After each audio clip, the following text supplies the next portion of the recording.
All right, so I pulled my Instagram audience, which is mostly people that skateboard. Specifically asked them to not ask questions involving skateboarding. So, of course, you know, most of the comments are still, well, not most of them, but still a lot of them are about skateboarding. But anyways, maybe I'll answer a couple of them, but for the most part, I'll stick to the non-skateboarding questions. What's your favorite coffee/tea? There's a place right down the street called Portfolio that has a really good coffee.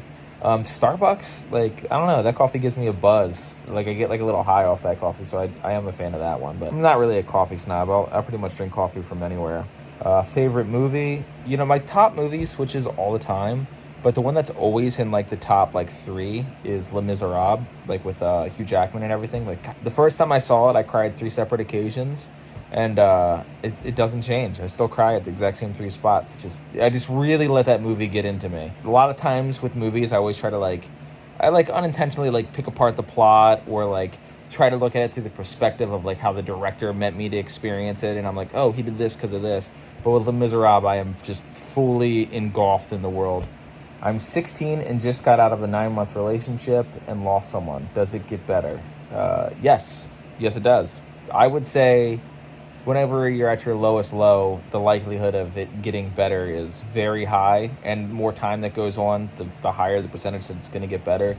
But when you lose someone, I lost my brother, and I've definitely been in some 4-year relationships that didn't end great, both because of my own terribleness and also sometimes their terribleness. Looking back on those moments, it feels very foreign because of how far past I moved it, but during the time it was this is never going to end, this is never going to get any better, and the small increments that it does get better goes pretty unnoticed a lot of times until you're finally at a far enough margin forward where you're oh yeah, I'm actually getting better. So yeah, just hang in there, do what you got to do. Don't do anything negative to get past it. If you do something that's slightly self-destructive, and seeking attention from people also can kind of feed into that a little bit. I don't mean seeking someone to vent to, but sometimes people will I don't know, just kind of act out and make some silly decisions when they're going through things like this. Try not to do any of that. Try to stay as level-headed as you can, and things will get better faster. Because the second you start, doing things that you wouldn't normally do in any which way, shape, or direction, it's more likely going to be counterproductive. Where do you buy your plaid hats? Walmart. I think they're $9. I just like them because they don't stain as gnarly, because the colors are pretty solid. The bill, obviously, this used to be black and it's pretty sun stained and sweat stained, but for the most part, they don't look that dirty after a while, and I like that. Other than skateboarding, what are some hobbies and activities that you enjoy? Big chess sucker. Number one thing, though, is I like hanging out with my girlfriend. I I don't know, talking to her. Sometimes we do stuff that's not skating. We do skate a fuck ton together, but watching movies is always fun with her. Or we went to a cave the other day that I was pretty stoked on. I think she's slowly getting into spelunking. I think that's what it's called. It's really scary because I know she's going to want me to do that with her, but yeah. Favorite musician or band? That's another thing that varies a lot. My first favorite band that I stuck with a long time was Modest Mouse. Moon in Antarctica was just such a incredible album to me. But lately I've been really into Sunset Rubdown, and I'm kind of hopping on the Turnstile train like everyone else, which is kind of bridging the gap into some hardcore stuff, even though I'm not a hardcore kid whatsoever.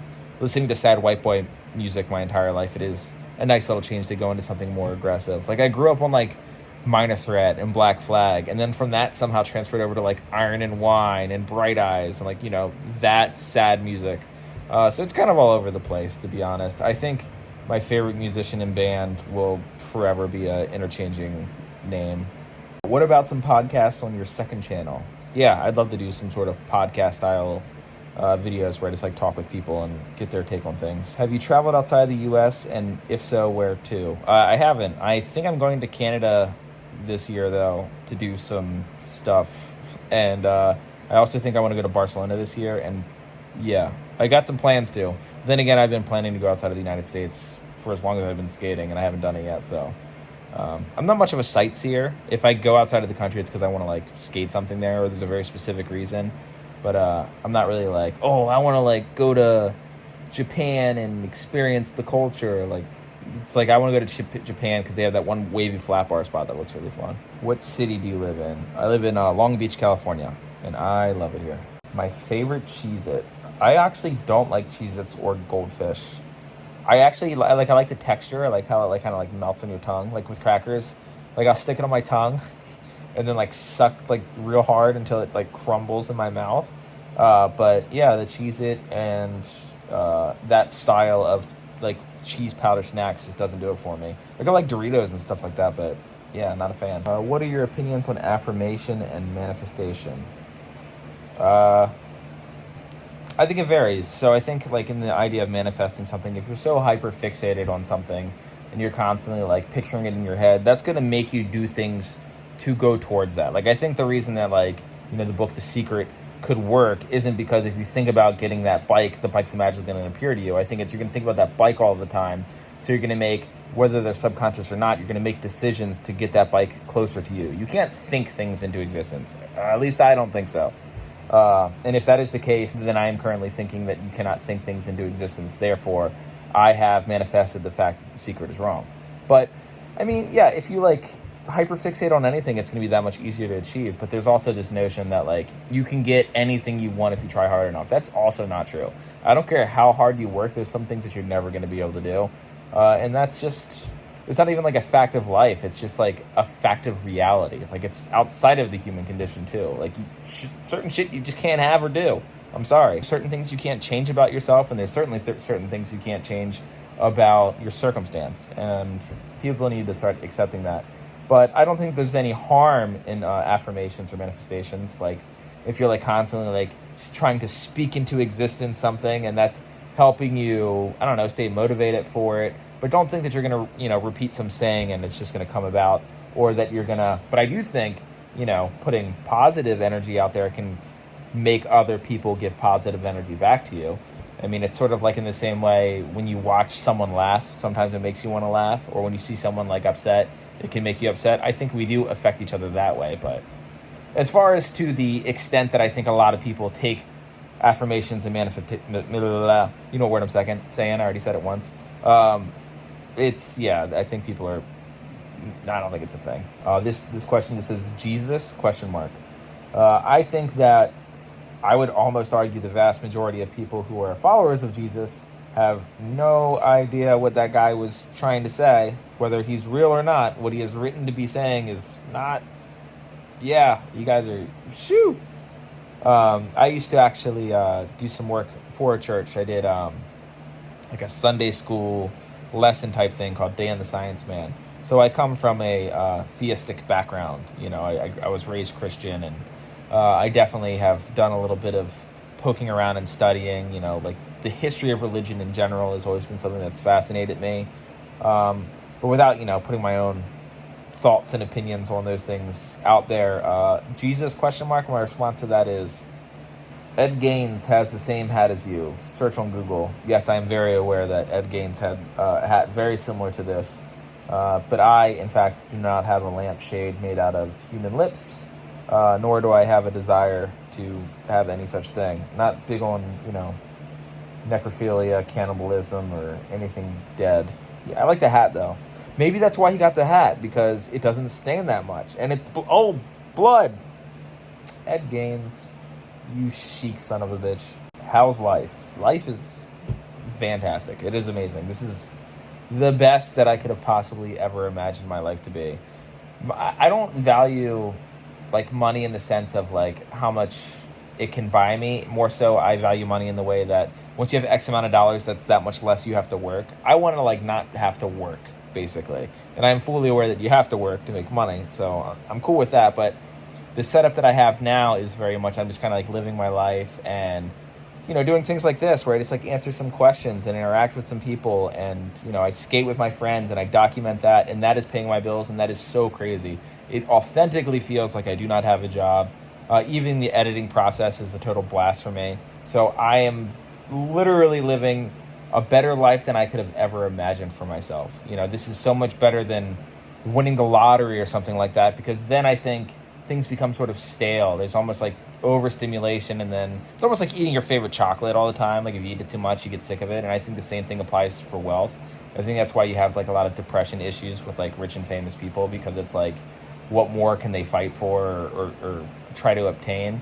And for me, it's just like, oh man, I'm in this perfect little plateau right now, and I hope I can maintain it. It'd be sick if I could continue to live the life that I'm living right now for the next, well, forever would be great, but hopefully the next 5 years. That'd be sick. Because that seems to be the lifespan of YouTubers these days. Like 5 years, then you're out, and then I'll probably go back to construction. If you could make a video about something besides skateboarding, what would it be?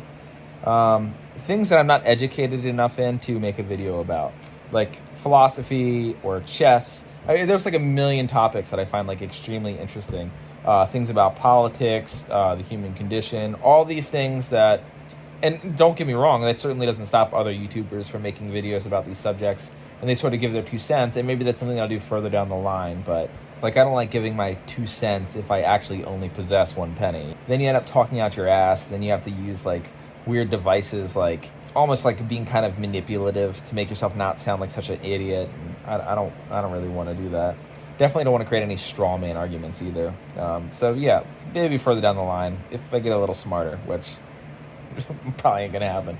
But this channel very much is going to be about making videos about things that aren't skateboarding. So grow a long ass beard. I've had a pretty big beard before. I've also grown out my mustache and had it to like a little whatever, but like you gotta like maintain that stuff. That sucks. It's like extra work. Like, I don't want to have to maintain this face. It's bad enough that I have to wear clothing. I don't want to have to like deal with more. What's your favorite clothing brand? I don't think I have one. Whatever one that doesn't use child labor, and I am almost positive that I probably don't own anything that didn't involve some level of sweatshops or something terrible. So that kind of sucks. I should probably put a little bit more effort into the things that I consume. What motivates you? Nothing in particular. It varies. Sometimes it's my friends. Sometimes you just like wake up with like that extra like oomph of I want to go get something done. Sometimes the idea of being successful at something can motivate you. Like, I want this channel to do well, so like I'm gonna put out 3 videos this week and see how it does.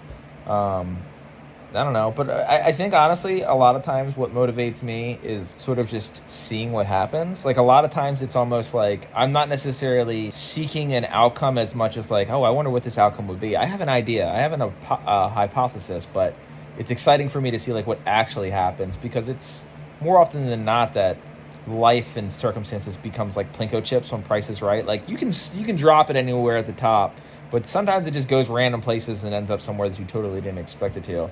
And I've always been kind of fascinated by that. I think it's kind of, so yeah, how out of control the world really is, I think motivates me more than anything. How you feel about the afterlife?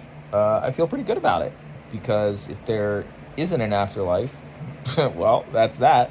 And if there is an afterlife, I don't know anything about it. I only have some guesses and some religious doctrine that maybe there's something to it.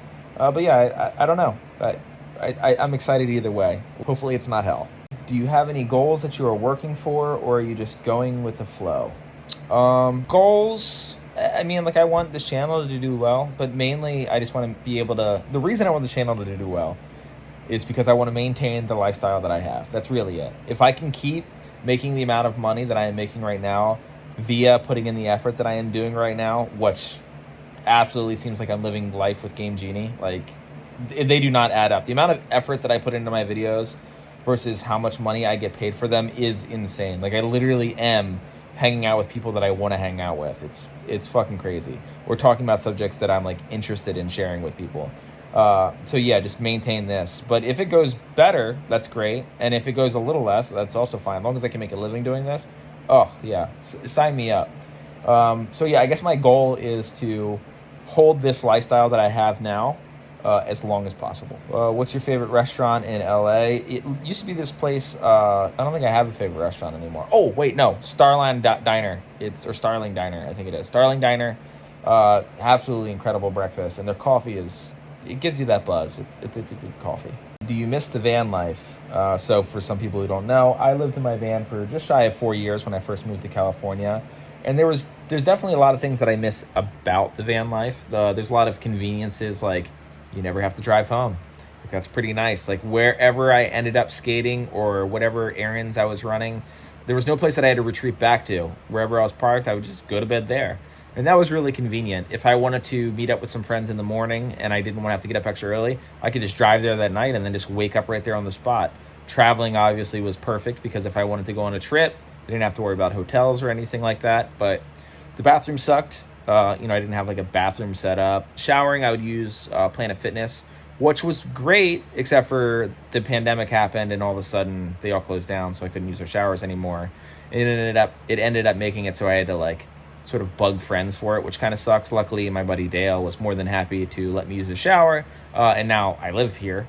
So that's yeah. I pretty much just slowly weaseled my way in through the shower, but yeah, I prefer having this room over the van, I think, but there's definitely a lot of perks to living in a van that was just absolutely incredible. And I recommend that every single person in the world try living in some sort of vehicle for just a period of time, because it definitely makes you really hyper aware of what your necessities are versus what you want, because you don't have room for a lot of stuff. So you don't have any stuff. You just have exactly what you need. And yeah, I don't know. It's kind of amazing. It does make it so you have to eat out a lot, though. So that's like one downside. But yeah, it definitely makes you, it forces you to be very low maintenance. And I think that's a good experience for everyone. Because now that I have what I personally would consider a abundance of things, which some people might not agree with that, I personally feel like I have a lot. You're much more appreciative of it, and you can almost get more out of everything that you have. So yeah, that's all the questions that I'm going to answer. Thanks for asking. If you want me to do more videos like this, just let me know. Or any other ideas.